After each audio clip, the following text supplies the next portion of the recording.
Hi everyone, a little update on the changing of my timing chain on the W204 C200 1800 turbo. Yeah, so pretty much done now. I've just placed the new adjusters in place, so just to see how things look there. Still got the old chain there, haven't put the new chain on yet. I'll pull that through later. I've done enough for one day. Uh, Hard things. Well, that alternator. You've got to remove the alternator before you can get to the plug or cap to get to the tensioner to remove the tensioner. There's 4 bolts holding that alternator on. 2 at the top and 2 at the bottom. They take a T14, Torx 14 to get them out. But be aware that a 10mm ring span will do the same job very nicely.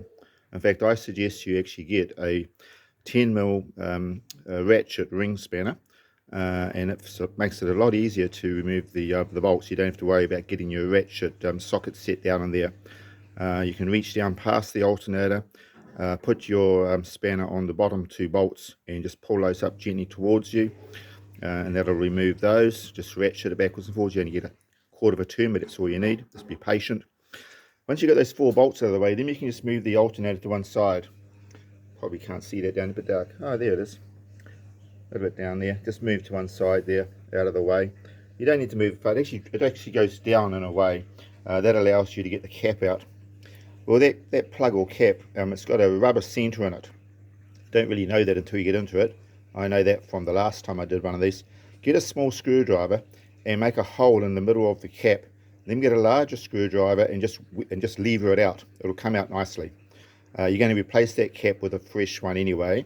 If it's not in your kit, you can pick them up on eBay for about $5 or so.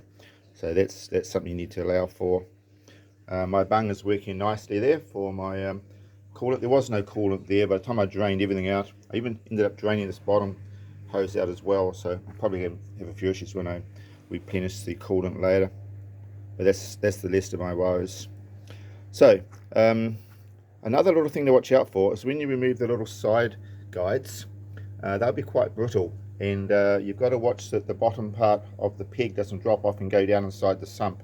So you put your finger under that when you pull it up just to hold it in case it snaps off. They're very brittle. I had to deal with that. It took me a while to get it out. What else to say? Well, the job's done pretty much now. It's just a matter of reassembly, pulling the new chain through, which is quite an easy task. I've got my cam locks in place, so nothing's going to get out of timing. Once I come around, I'll make sure I've got my it's a washing machine going, guys. It's doing its thing at the moment. Anyway, yeah, it's just a matter of getting your timing set up, and that's quite an easy job, and then basically boxing it all up again.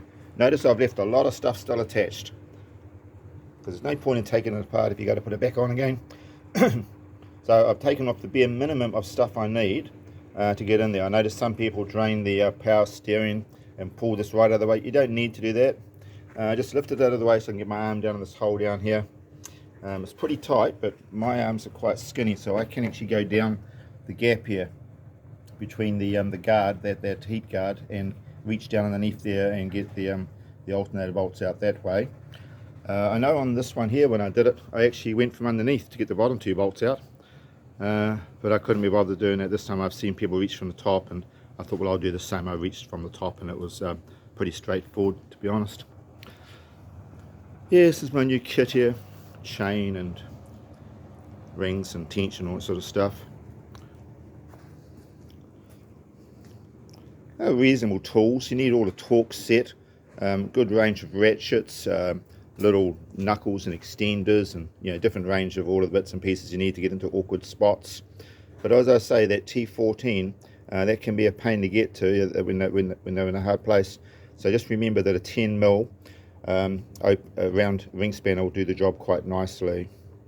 Anyway, thanks very much for taking interest in this.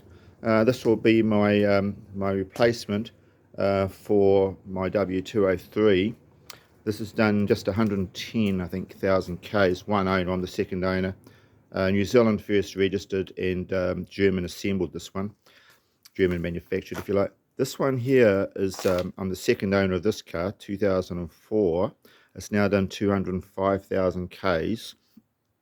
and it's a South African assembled. Actually, I think a place called West London, somewhere like that in South Africa is where this C-Class comes from. I like it a lot. It's got the black leather and I like the colour, but always have read you get a little bit of problem, a little bit of trouble with the clear coat. Just down here on the front bumper only, thanks. See, not too bad. I just sort of ignore it really. So I'm going to probably still keep this here for my daily driver for another year or two, and it'll just sit outside here and just because it's so reliable and it just runs so nicely. Very economical car, very comfortable to drive. But this will be my my best one, if you like, and I'll use this one here for my open road driving, and when we go for trips around the country, this will be the go-to there.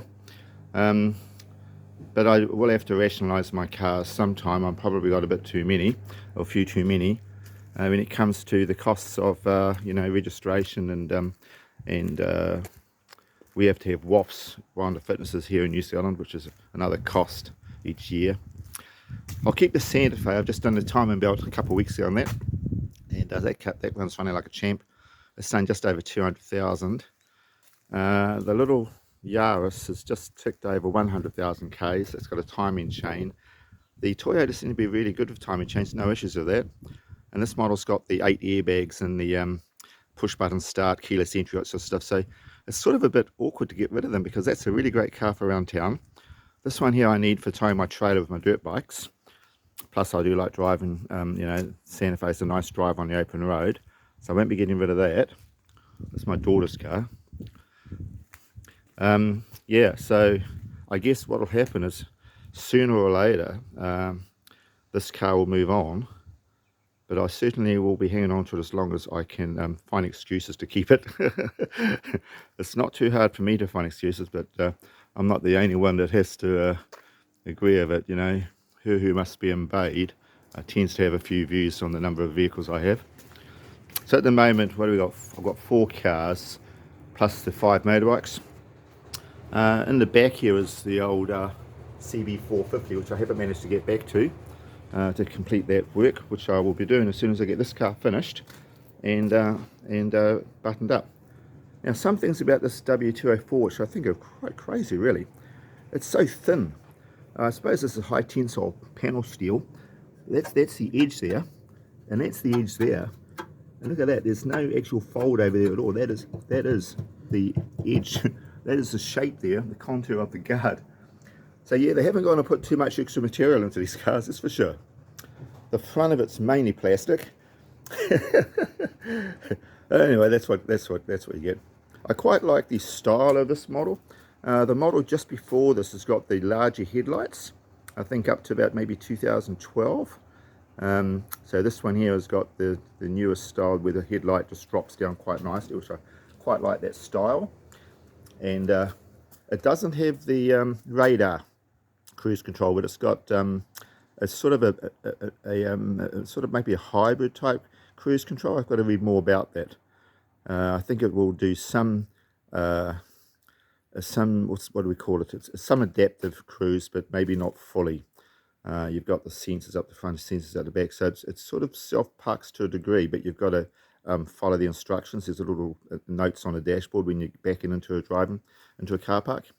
Anyway, that's just rambling a bit. I'm very happy how things are going. Surely there's probably other ways that you can do these things, but this is the way that I do it, and it works for me. I'm not a mechanic, I'm an electrician, but I'll get the job done and it's going to be fine when it's finished. I don't think it's a job that's beyond most people.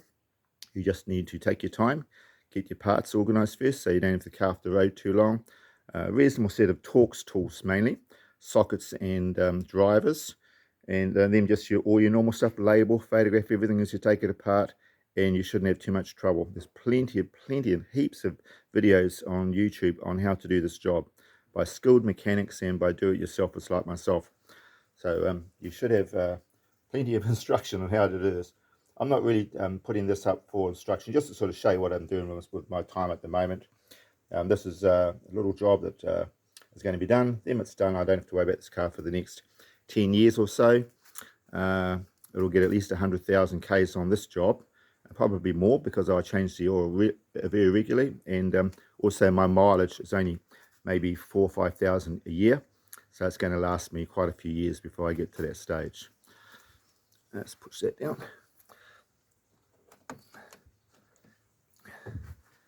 Okay, thank you very much for viewing, guys, and I'll let you know what's going on later on in the updates.